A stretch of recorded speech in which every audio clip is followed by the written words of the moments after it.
বন্ধুগণ, আপনারা সবাই জানেন যে আজকে দুপুরের দিকে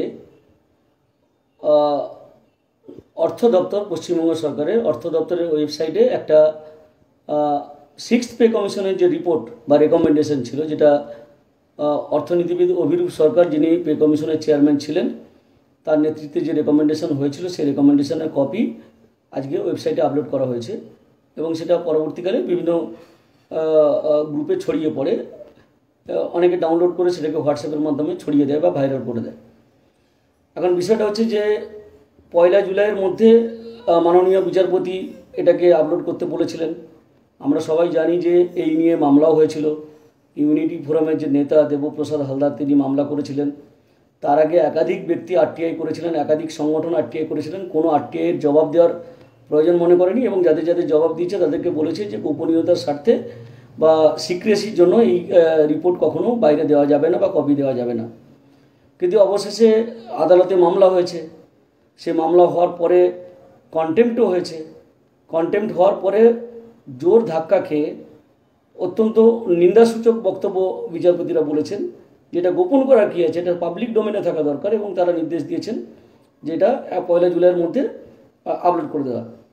আমরা সবাই জানি যে 1 জুলাই আরও কয়েকদিন বাকি আছে, আজকে 25 তারিখ, তো আরও 5 দিন বাকি ছিল হাতে। তা সত্ত্বেও দেখলাম আদালতের রায় মেনে রাজ্য সরকার এবং অর্থ দপ্তর তারা আজকে আপলোড করেছে। দিনটা খুব তাৎপর্যপূর্ণ।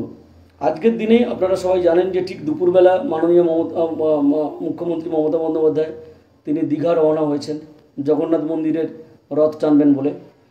তো সেই প্রাক্কালেই তিনি কিন্তু আপলোড করে গেলেন। এবং আর একটা গুরুত্বপূর্ণ বিষয় দেখুন, যখন 25% বকেয়া ডিএর 25%, যেটা সুপ্রিম কোর্টের ইন্টারিম অর্ডার আছে, সেই ডিএ দেওয়ার যত ডেট এগিয়ে আসছে, হাতে মাত্র আর একটা দিন, আগামীকাল বা পরশু দিন ধরে নিয়ে, তার আগেই কিন্তু এই রিপোর্টটা বাজারে চাউর করে দেওয়া হলো। 1 জুলাই কিন্তু করতে পারতো, তার আগেই করে দেওয়া হলো। এর পেছনে অনেকগুলো কারণ আছে। প্রথম কারণ হচ্ছে যে ওই যে 25% ডিএ নিয়ে মানুষ চর্চা করছে, আলোচনা করছে, সেই আলোচনা থেকে কিছুটা দৃষ্টি ঘুরিয়ে দেওয়া। তাহলে এখন মানুষ এটা নিয়ে আলোচনা করুন যে অভিরূপ সরকার কি সুপারিশ করেছে, এটা নিয়ে আলোচনা করুন, এটা নিয়ে ব্যস্ত হয়ে পড়ুন, ওই 25% নিয়ে ভাববে না, এটা একটা ব্যাপার। 2 নম্বর ব্যাপার হচ্ছে যে 25% ডিএ দেবে কি দেবে না, বকেয়ার আর কি, সেটা নিয়ে কিন্তু এখনও অনিশ্চয়তা কাটেনি। মাননীয় মুখ্যমন্ত্রীর মুখ থেকে কিছু বিবৃতি এখনও পর্যন্ত বেরোয়নি। বিভিন্ন মাধ্যমে শোনা যাচ্ছে যে মুখ্য সচিব এবং অর্থ সচিব তারা গ্রিন সিগন্যাল দিয়েছেন এবং মুখ্যমন্ত্রী সেখানে আটকে রেখেছে বলে শোনা যাচ্ছে। এটা শোনা কথা, বিভিন্ন মাধ্যমে আমরা শুনতে পাচ্ছি। যাই হোক না কেন, একটা তাৎপর্যপূর্ণ সময় এটা বাইরে ছড়িয়ে দেওয়া হয়েছে। কিন্তু আমরা 2024 সাল পর্যন্ত দেখেছি যে ডিএর অর্ডারগুলো বেরোতো, তাদের কিন্তু পরিষ্কারভাবে লেখা আছে as per recommendation of sixth pay commission. তাহলে সিক্সথ পে কমিশনের ডিএর রেকমেন্ডেশন ছিল। কিন্তু আজকে যে কপিটা ভাইরাল হয়েছে, সেখানে কিন্তু দেখা যাচ্ছে যে সরকার তার রাজ্য সরকারের আর্থিক অবস্থা বিবেচনা করে যদি দেওয়ার মতো পরিস্থিতি থাকে তাহলে ডিএ দিতে পারে। এখানে এআইসিপিআইটা মানা দরকার নেই। এবার আমি এই কথাটা বলি যে অভিরূপ সরকার একজন কেন্দ্রীয় সরকারের কর্মচারী ছিলেন। আপনারা সবাই জানেন আইএসআইতে চাকরি করতেন এবং তিনি অধ্যাপক ছিলেন আইএসআইয়ের, এবং কেন্দ্রীয় সরকারি কর্মচারী হিসেবে তিনি কেন্দ্রীয় সরকারের যে ঘোষিত ডিএ, সেই হারে তিনি ডিএ পেতেন চাকরিরত অবস্থায়, এবং অবসরকালীন এখনও তাই পাচ্ছেন। এবং সেটা কার উপর ভিত্তি করে? সেটা এআইসিপির উপর ভিত্তি করে, এআইসিপিআই। এবং এআইসিপিআই এই যে ব্যাপারটা, এই কনসেপ্টটাকে সারা দেশের অন্যান্য যে রাজ্য সরকারগুলো তারাও মেনে নিয়েছে সেই অনুযায়ী। আর অ্যাকচুয়ালি ডিএ কনসেপ্টটা তো এআইসিপিআই যে কনসেপ্ট তার থেকে এসছে।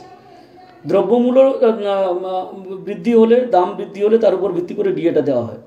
তো স্বাভাবিকভাবে এআইসিপিআই মানতে বাধ্য নয় সরকার বলে যে রেকমেন্ডেশনটা দিয়েছে, সেটা অত্যন্ত তাৎপর্যপূর্ণ। আসল কথা, এটা ট্যাম্পারিং করা হয়েছে কিনা সেটা নিয়ে কিন্তু সন্দেহ দেখা দিয়েছে।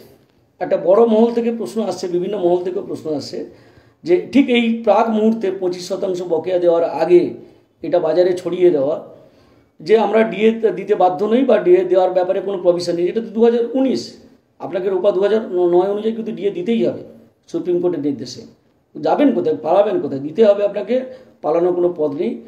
আপনি এখন না দিলে 1 মাস 2 মাস পরে অবশ্যই দিতে হবে আপনাকে।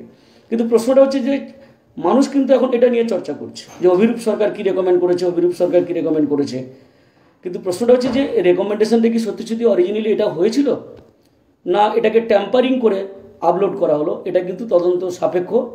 কিন্তু আমাদের মনে কোথাও একটা সন্দেহ দানা বেঁধেছে যে ভবিষ্যতে সরকার আশঙ্কা করছে যে এই রেকমেন্ডেশন নিয়ে কিন্তু মামলা হতে পারে। যদি সুপ্রিম কোর্টে এটা প্রতিষ্ঠিত হয়ে যায় ফাইনাল রায়ে যে ডিএটা কনস্টিটিউশনাল রাইট, ডিএটা লিগ্যাল রাইট, তাহলে কিন্তু মামলা অবশ্যই হবে অবধারিতভাবে এই রোপা 2019কে নিয়ে, 6th পে কমিশনের রেকমেন্ডেশনকে নিয়ে, এবং তাতে সরকার যে হারবে এটা নিশ্চিত।